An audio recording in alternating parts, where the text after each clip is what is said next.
50 लाख का एसेट 32 करोड़ कैसे बनता है? मेरा अपना मानना है हर व्यक्ति का एसेट ऐसे बढ़ना चाहिए। नरेंद्र मोदी जी 2014 में बनने आए थे, क्या हुआ इस देश की आर्थिक स्थिति का, क्या हुआ पर कैपिटा का? 19 लोग आर्थिक तंगी से इस देश में आत्महत्या कर रहे हैं, किसान आत्महत्या को मजबूर है, लोग अपने जेवर गिरवी रखकर कर्जा लेकर गुजर बसर करने को मजबूर है, 1/4 आय लोगों की कर्जा चुकाने में चली जा रही है। और इधर देखिए सांसद और उनके परिवार बिल्कुल अलग ही चकाचौंध है, अलग ही जिंदगी जी रहे हैं और एसेट की तो लड़ी यहाँ लगी हुई है। भारत छोड़ने से पहले ललित मोदी और विजय माल्या का भी उनसे उठना बैठना था। चौथी बार सांसद बनने के बाद धर्म पत्नी जी 31 करोड़ 32 लाख की मालकिन हैं। पत्नी की संपत्ति में लगातार जबरदस्त इजाफा होना और ये असल में नरेंद्र मोदी की सरकार का दोहरा मापदंड भ्रष्टाचार को लेकर इनके खोखले दावे को बेनकाब करता है। ये न खाऊंगा न खाने दूंगा कि जो धज्जियां अडानी जी उड़ा रहे हैं वही इनके सांसद महोदय भी लगातार उड़ा रहे हैं।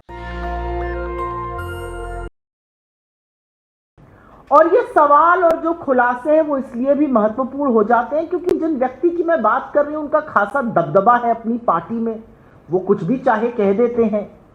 उनका बहुत इस्तेमाल अमित शाह और नरेंद्र मोदी जी विपक्ष को उल जलूल ऊटपटांग बातें कहने के लिए करते हैं। वो चीख चीख कर लोगों की जांच की बड़ी मांग करते हैं। उनका बीजेपी में बड़ा दबदबा है, उनका लॉ एनफोर्समेंट एजेंसीज में बड़ा दबदबा है। फुसफुसाहट तो दिल्ली में यह है कि अगर कोई काम कराना है तो वो दिल्ली में सबसे सशक्त व्यक्ति हैं और सबको पता है कि निशिकांत दुबे अमित शाह जी के और नरेंद्र मोदी जी के बेहद करीबी हैं, बेहद दुलारे हैं। राजनीतिक गलियारों में तमाम तरह की चर्चा, उनका दबदबा तो कहते हैं इस तरह का है कि भारत छोड़ने से पहले ललित मोदी और विजय माल्या का भी उनसे उठना बैठना था। मुझे नहीं पता था कि नहीं, लेकिन राजनीतिक गलियारों में सत्ता की फुसफुसाहट ये कहती है कि उनका खासा दबदबा है। तो आज वहीं से कुछ दस्तावेज आपके सामने लाए हैं। ये सारी लोकपाल के ऑर्डर हैं। लोकपाल के सामने जो कंप्लेंट दर्ज हुई वो चीजें हैं। लोकपाल की पूरे लोकपाल का एक एक व्यक्ति सदस्य जो उसका है उसने क्या ऑर्डर किया वो है और इसी पर हम चर्चा करेंगे। संवेदनशील मुद्दा है क्योंकि एक सांसद को लेकर है, उसकी डिस्प्रोपोर्शनेट एसेट को लेकर है, उसकी इनकम और उसका जो एसेट है उसका कोई तालमेल ही नहीं है, उसको लेकर के है, तो इसलिए यहां पर चर्चा करनी जरूरी है। 24 मई 2025 को माननीय लोकपाल के सामने एक कंप्लेंट दर्ज होती है और कुछ सवाल इस मंच से लोकपाल पर भी हैं, लोकपाल की पारदर्शिता या उसके ना होने पर भी है। एक कंप्लेंट दर्ज होती है निशिकांत दुबे जी के इलेक्शन एफिडेविट को लेकर, उनकी पत्नी के आय, उनके एसेट्स को लेकर, और उस कंप्लेंट का क्या होता है ये किसी को नहीं पता। लेकिन 24 मई के बाद 24 जुलाई को एक ऑर्डर आता है और उसमें लोकपाल का एक एक सदस्य, पूरी बेंच लोकपाल की ये ऑर्डर देती है और इसमें से मैं थोड़ा भी कोट भी कर देती हूं। और निशिकांत दुबे जी को जवाब देने के लिए कहा जाता है 4 हफ्तों में। जवाब तो 22 अगस्त तक आ जाना चाहिए था। अब जवाब आया नहीं आया, उसके बाद क्या कदम उठाया लोकपाल ने, इस कंप्लेंट का नतीजा क्या हुआ, यह लोकपाल ही बता सकता है।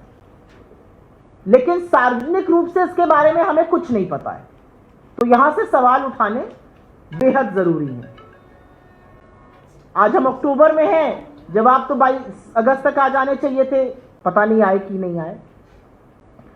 आगे बढ़ने से पहले यह बताना जरूरी है कि हमारी जो कानूनी प्रक्रिया है, सुप्रीम कोर्ट का आदेश और इलेक्शन कमीशन की नियम के तहत कोई भी व्यक्ति, चाहे वो विधान परिषद का या विधानसभा का या लोकसभा का या राज्यसभा का, अगर चुनाव लड़ रहा है तो उसको अपना एक इलेक्शन एफिडेविट जमा करना पड़ता है। सिर्फ अपना ही नहीं, अपने पति पत्नी का, अगर पुरुष है तो अपनी पत्नी का देंगे, महिला लड़ रही तो अपने पति का देंगी, और अगर उन पर कोई भी आश्रित है, उसमें बच्चे, उसमें माँ बाप, उसमें अन्य रिश्तेदार भी आते हैं अगर उन पर कोई आश्रित है। तो इसी के तहत निशिकांत दुबे जी ने 2009 में, 2014 में, 2019 में और 2024 में अपना इलेक्शन एफिडेविट दिया। और ये जो डेटा हम दिखाएंगे ये उनके इलेक्शन एफिडेविट से डेटा निकला हुआ है, उनके द्वारा हस्ताक्षर किया गया, उनके द्वारा साइंड डॉक्यूमेंट है। ये डॉक्यूमेंट कांग्रेस पार्टी का नहीं है, ये उनके द्वारा साइंड डॉक्यूमेंट है और ये पब्लिक रूप से अवेलेबल है, जैसा कि किसी भी प्रतिनिधि का, जनप्रतिनिधि का आपको मिल सकता है। तो अब क्योंकि लोकपाल ने बाध्य किया है और भारत की जनता को जानने का हक है, तो जरूरी है कि पहले आप वो डेटा देख लें। अगर आप एसेट का एक ये चार्ट देखेंगे तो यहां पर कुछ चीजें देखनी जरूरी है।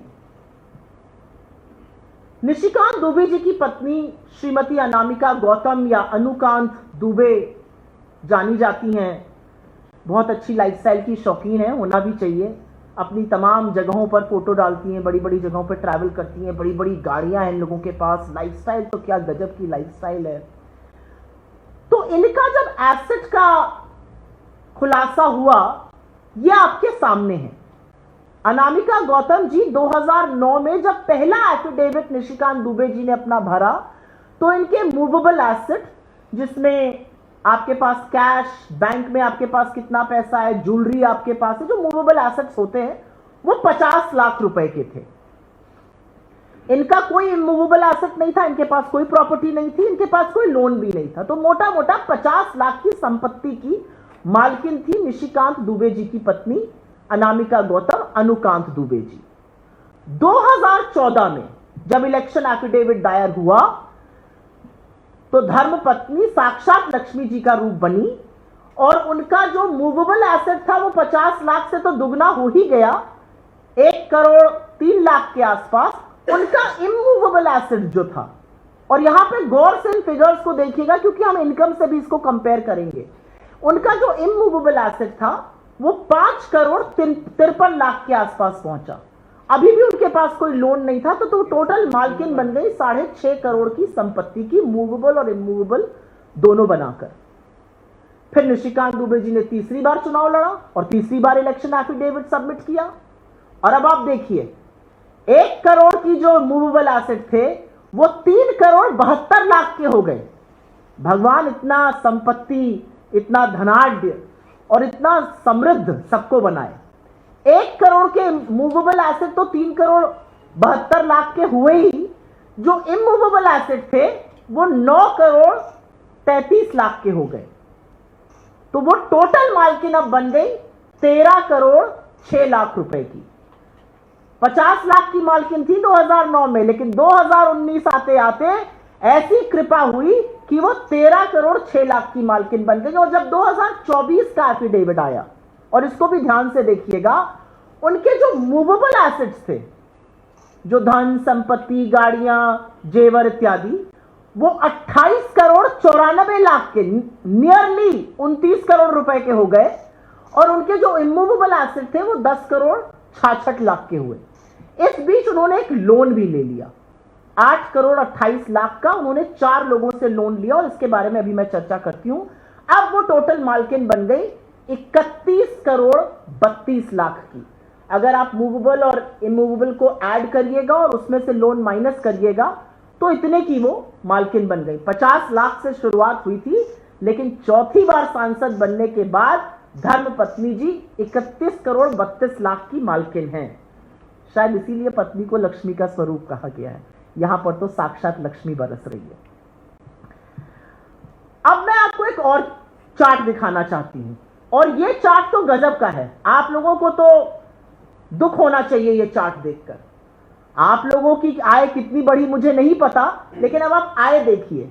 जब पहला चुनाव लड़ा निशिकांत जी ने, तो 2013-14 में अनामिका गौतम जी, उनकी पत्नी की आय थी मुश्किल से 4 लाख रुपए, 3,96,940 रुपए उनकी वार्षिक आय थी। ये उनके इनकम टैक्स रिटर्न से ली हुई आय है। ये भी हमारे दस्तावेज नहीं है, ये भी उनके इलेक्शन एफिडेविट में लोकपाल की कंप्लेंट के साथ और इनकम टैक्स रिटर्न में उनकी आय 3,96,000, मोटा मोटा 4 लाख रुपए आई थी।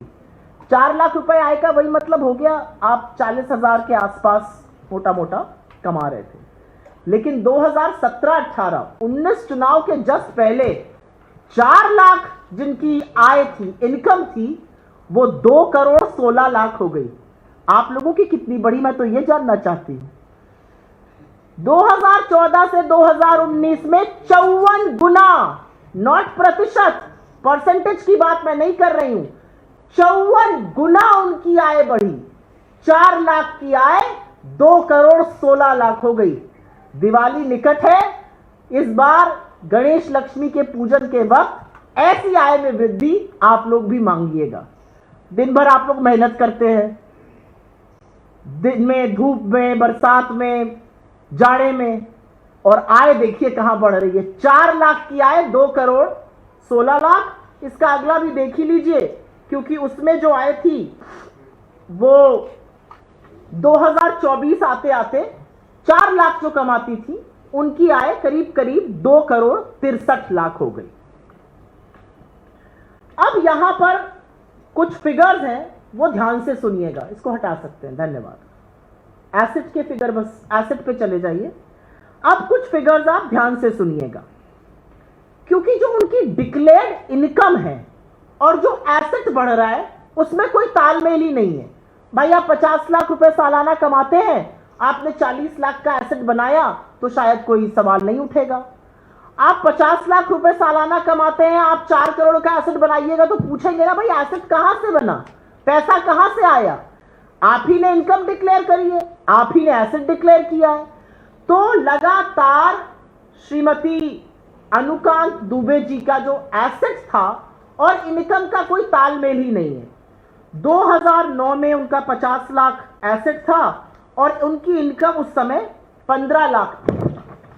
फिर आता है 2019 में उनका 6.5 करोड़ इजाफा होता है।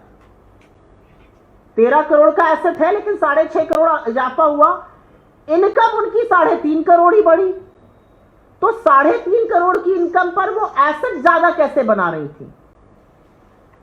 फिर आता है जब उनकी इनकम 4 लाख से बढ़ते बढ़ते 2 करोड़ 16 लाख पे हो गई, मैंने आपको बताया। उसके बाद जब उनका एसेट 31 करोड़ 32 लाख का हुआ, उनकी इनकम जो थी वो 12 करोड़ 60 लाख ही थी। तो हर जगह इनकम और एसेट में कोई तालमेल नहीं है। इनकम कम है, आय कम है, लेकिन एसेट ज्यादा है। और एसेट में मूवेबल एसेट है, मूवेबल एसेट सब कुछ है। अब यहीं से एक और बात का जिक्र करना चाहूंगी, और अब यह भी ध्यान से सुनिएगा, ये लोन के बारे में। आप देख सकते हैं 2024 का जो लोन का कॉलम है उसमें 8 करोड़ 28 लाख का लोन लिया गया। ये लोन उन्होंने 4 लोगों से लिया। उसमें से एक अभिषेक झा जी हैं जिन्होंने 1 करोड़ 20 लाख का लोन दिया। कोई गुरिंदर सिक्का जी हैं जिन्होंने 3 करोड़ 24 लाख का लोन दिया। कोई जसविंदर कौर जी हैं जिन्होंने 1 करोड़ 34 लाख का लोन दिया। कोई योगेश कुमार जी हैं जिन्होंने 2 करोड़ 50 लाख का लोन दिया। और ये जो दस्तावेज मेरे सामने, और इसीलिए मैं उत्सुकतावश पूछ रही हूं कि क्या ये अनसिक्योर्ड लोन है। भाई आप लोन लेने जाइएगा तो सबसे पहले तो आपकी कोई चीज गिरवी रखी जाएगी। अपना घर गिरवी रखिए, प्रॉपर्टी अगेंस्ट लोन लीजिए, जेवर गिरवी रखिए। लेकिन देखिए कितने मित्र और इन लोगों के दोस्त हैं, बड़े अच्छे लोग होंगे, बिना कोई एसेट रखे, बिना कोई चीज मोनेटाइज हुए लोन पे लोन दे रहे हैं। लेकिन गजब की बात अब सुनिए, निशिकांत दुबे जी ने तो अपने इलेक्शन एफिडेविट में कहा कि उनकी पत्नी को अभिषेक झा जी ने 1 करोड़ 20 लाख का लोन दिया। लेकिन लोन देने वाले अभिषेक झा जी जो निशिकांत दुबे जी के सामने इंडिपेंडेंट बन के चुनाव लड़ते हैं, इसी बार डोडा की कंस्टिट्यूएंसी से, उन्होंने कहा मैंने कोई लोन नहीं दिया है। ये तो गजब बात है भाई। आप कह रहे आपने मुझसे 1 करोड़ का लोन लिया, मैं कह दूं मैंने लोन ही नहीं दिया, सारा पैसा आपका। क्योंकि लोन देने वाले कह रहे हैं ना मैंने आरटीजीएस किया, ना मैंने चेक किया, कोई सबूत नहीं है, मैंने कोई लोन ही नहीं दिया। तो जब भगवान देता है ऊपर वाला तो वाकई छप्पर फाड़ के देता है। 50 लाख से सीधे 32 करोड़ के आसपास तो एसेट हो गए, और लोन देने वाले लोग कह रहे हैं कि हमने लोन ही नहीं दिया। तो अगर उन्होंने लोन नहीं दिया तो ये लोन कहां से लिया गया? क्या ये उन्हीं का पैसा राउंड ट्रिप? मुझे नहीं पता, मैं तो बस सवाल उठा रही हूं और पूछ रही हूं। और इसके बारे में बहुत रिपोर्टिंग हुई। अभिषेक झा जी तो चुनाव भी लड़े थे और इनफैक्ट निशिकांत दुबे जी के व्यक्ति ने तो उठ के यह भी कहा था कि इनके एफिडेविट में इस लोन का जिक्र नहीं है अभिषेक झा जी का, इनका नॉमिनेशन कैंसिल हो। तो सोच लीजिए, लोन लेने वाला कह रहा है मैंने लोन लिया, लोन देने वाला कह रहा है मैंने लोन ही नहीं दिया, और लोन का कोई ट्रांजैक्शन नहीं है। पता नहीं गड्डियां दी गई या कैसे हुआ, मुझे नहीं पता, लेकिन यहां पर इस बात का जिक्र करना जरूरी है। तो दो बहुत ही संदिग्ध बातें हैं। एक, पत्नी की संपत्ति में लगातार जबरदस्त इजाफा होना। इजाफा होना अच्छी बात है, होना भी चाहिए भाई, सब लोग अमीर बने, सब धनाढ्य बने, लेकिन अगर आपकी आय से आपका एसेट मैच ही नहीं कर रहा है तो इजाफा हो कैसे रहा है। और दूसरी संदिग्ध बात है कि लोन जो है, जो लोन दर्शा रहा है वो तो दर्शा रहा है, जो कर्ज देने वाला है वो कह रहा है मैंने जी कर्ज ही नहीं दिया। इस पूरे मसले पर, और क्योंकि मैं यहां से 2-4 लाइनें पढ़ देती हूं जो लोकपाल का ऑर्डर है, और लोकपाल का ये ऑर्डर है वो क्लियरली कहता है, for the present we observe that it is not open to a law-abiding citizen to plead in the teeth of the mandate of law, much less defend his action on the specious plea that someone else has also been committing the same. Rule 4 of the Lokpal Rules 2020 make it amply clear that all concerned are expected to protect the identity of the complainant, and you have 4 weeks to give a reply. तो लोकपाल ये कह रहा है कि आप ये छोड़ दीजिए कि फलाने ने क्या किया, ढिमकाने ने क्या किया, आप जनप्रतिनिधि हैं, रिस्पोंडेंट इन पब्लिक सर्विस, आप अपना जवाब दीजिए। आपके ऊपर बहुत गहन आरोप लगे हैं, तो इसका जवाब बजाय देने के मुझे लगता है इधर उधर की बातें हो रही, उसी का जिक्र इन्होंने किया है, much less a law abiding citizen to make specious arguments, इधर उधर की उलझुल की बातें। इस पूरे मामले पर सांसद महोदय की सदस्यता जा सकती है, यह प्रिवेंशन ऑफ करप्शन एक्ट का मामला बनता है, लोकपाल इनके खिलाफ एक्शन ले सकता है। लेकिन हमने अभी तक बीजेपी की ओर से, सांसद महोदय की ओर से, गृह मंत्री की ओर से, प्रधानमंत्री की ओर से अभी तक कोई स्पष्टीकरण नहीं सुना है, अभी तक कोई वक्तव्य नहीं आया है। तो इस देश की जनता को क्या अधिकार है कि वो जाने या ना जाने कि हुआ क्या।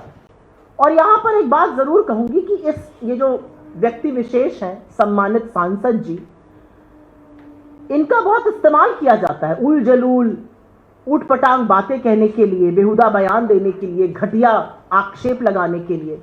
जब इन पर आक्षेप लगा है तो इतना सुई-टपक सन्नाटा क्यों है भाई? इसका जवाब कौन देगा?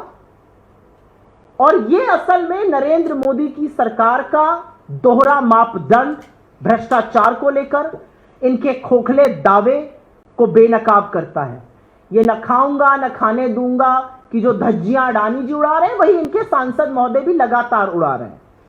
इस मामले की गहन जांच हो, और मुझे ऐसा लगता है कि सांसद और उनकी पत्नी, इस मंच से हमारी मांग है, इसका स्पष्टीकरण हो। लोकपाल इसमें क्या कार्रवाई कर रहा है, क्या जवाब आया है, लोकपाल की पारदर्शिता पर सवाल है, उस पर भी चर्चा होनी बहुत जरूरी है। हमने इनकी आलीशान लाइफस्टाइल, बड़ी बड़ी गाड़ियां जो इनके लोकसभा क्षेत्र में घुसी नहीं पा रही हैं, उनको देखा है। हमने 7 सितारा होटल में मैरिज एनिवर्सरी मनते देखा है, हमने इनका दबदबा देखा है, लॉ एनफोर्समेंट में इनकी पैठ देखी है। लेकिन आज मौका है कि सांसद महोदय आए और आकर इस पर स्पष्टीकरण दे, क्योंकि ये बेशुमार भ्रष्टाचार का मामला बनता दिख रहा है। ये प्रिवेंशन ऑफ करप्शन एक्ट में उनकी सदस्यता भी हर सकता है, ये डिस्प्रपोर्शनेट एसेट का केस बनता है। आप इस तरह के तमाम केसेस अपने राजनीतिक प्रतिद्वंदियों पे खोखले चलाते हैं। यहां पर सबूतों के साथ लोकपाल कुछ कह रहा है, सरकार क्या कर रही है, सांसद महोदय क्या कर रहे हैं। मुझे लगता है इस मंच से हम उसी की मांग करते हैं, स्पष्टीकरण आए और इस पर गहन कार्रवाई हो। लेकिन 50 लाख का एसेट 32 करोड़ कैसे बनता है? और मैं ये भी मानती हूं, मेरा अपना मानना है, हर व्यक्ति का एसेट ऐसे बढ़ना चाहिए। नरेंद्र मोदी जी 2014 में बनने आए थे, क्या हुआ इस देश की आर्थिक स्थिति का, क्या हुआ पर कैपिटा का? आज लोग खुलकर 19 लोग आर्थिक तंगी से इस देश में आत्महत्या कर रहे हैं, किसान आत्महत्या को मजबूर है, लोग अपने जेवर गिरवी रखकर कर्जा लेकर गुजर बसर करने को मजबूर है। 1/4 आय लोगों की कर्जा चुकाने में चली जा रही है। और इधर देखिए सांसद और उनके परिवार बिल्कुल अलग ही चकाचौंध है, अलग ही जिंदगी जी रहे हैं और एसेट की तो लड़ी यहां लगी हुई है। अभी तक हमारे पास इसकी कोई कॉपी नहीं आई है, लोकपाल ने इस पे कुछ बोला नहीं है। लोकपाल ने क्या कदम उठाया, लोकपाल ने क्या कार्रवाई करी, लोकपाल की पारदर्शिता पर भी मुझे लगता है there is a reason to say that the Lokpal has to act very stringently on this. ये एक जनप्रतिनिधि के डिस्प्रोपोर्शनेट एसेट का मामला है, ये आय और एसेट में तालमेल ना होने का मामला है। ये एक लोन लिया गया जो कर्ज देने वाला कह रहा है मैंने कर्जा दिया ही नहीं है, उसका मामला है। ये पैसा किसका है, ये कहां से आ रहा है पैसा? नेशनल दस्तक की आपसे गुजारिश है कि अगर इसको बचाना चाहते हैं तो नेशनल दस्तक को सब्सक्राइब करने के लिए रेड कलर के सब्सक्राइब बटन को दबाएं, फिर बेल आइकन की घंटी दबाएं। नेशनल दस्तक को बचाने के लिए बहुत जरूरी है कि हर खबर को शेयर करें, लाइक करें, कमेंट जरूर करें।